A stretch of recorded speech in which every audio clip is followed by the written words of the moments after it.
নমস্কার, আশা করি সকলে খুব ভালো আছেন। আজ নিয়ে চলে এসেছি দুর্দান্ত স্বাদের কয়েকটি মাত্র উপকরণে তৈরি দারুণ রেসিপি। চলুন দেরি না করে শেষ পর্যন্ত দেখতে থাকুন। আর হ্যাঁ, অতি অবশ্যই আমাদের চ্যানেলটি ভিজিট করুন, তাতে রয়েছে ভিন্ন স্বাদের হরেক রকম রান্না। দেখুন এবং সাবস্ক্রাইব করে আমাদের পাশে থাকুন। আজকের রেসিপির জন্যে প্রথমে আমরা নিয়ে নিয়েছি একটি পাত্র, তার মধ্যে দিয়ে দিয়েছি কিছুটা পরিমাণে বেসন। অল্প অল্প জল দিয়ে খুব সুন্দর ঠিক একটা ব্যাটার আমরা এখানে প্রস্তুত করে নিচ্ছি। কিছুক্ষণ এরপর ঢাকা দিয়ে রেখে দিচ্ছি। বেশ কিছুক্ষণ পর ঢাকনা খুলে এর মধ্যে অ্যাড করছি স্বাদ অনুসারে লবণ এবং খাবার সোডা। তারপর আরও একটু ভালোভাবে ফেটিয়ে নিচ্ছি।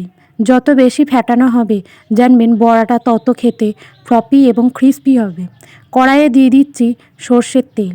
সর্ষের তেলেই তৈরি হবে আজকের রেসিপিটি। এরপর বড়ার আকারে সর্ষের তেলে সুন্দরভাবে আমরা ভেজে নিচ্ছি। এই বড়ার ঝাল দিয়ে একবার গরম ভাত খেয়ে দেখবেন, সত্যিই মনে থেকে যাবে এবং স্বাদটাকেও ভুলতে পারবেন না। কিছুক্ষণ পরেই দেখুন আমাদের বড়াগুলো ভাজা হয়ে গেছে। তুলে রাখছি এরপর একটি পাত্রে। খুব বেশি বড় কিন্তু বড়াগুলোকে ভাজিনি, মাঝারি মাপে তৈরি করে নিয়েছি। ওই তেলের মধ্যে এরপর দিয়ে দিচ্ছি কালো জিরে ও চেরা কাঁচা লঙ্কা ফোড়ন। তারপর টুকরো করে রাখা টমেটোগুলোকে দিয়ে দিচ্ছি।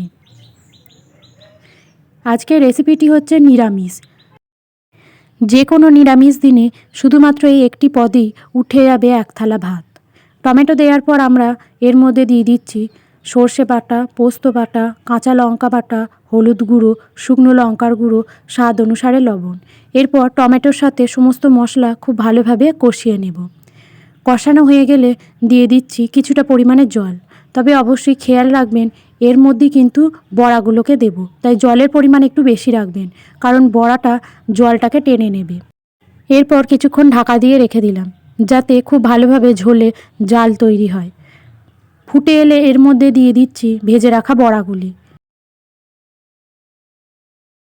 হালকা হাতে কিছুক্ষণ নেড়ে নিলাম, তা না হলে বড়াগুলি ভেঙে যেতে পারে। খুব ভালোভাবে ফুটে এলে ওপর দিয়ে ছড়িয়ে দেব কোচানো ধনেপাতা। তারপর নামিয়ে নেব একটি পাত্রে।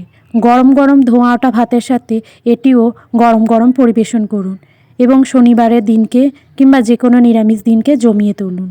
ওপর দিয়ে এরপর ছড়িয়ে দেওয়া হচ্ছে কিছুটা পরিমাণে সর্ষের তেল।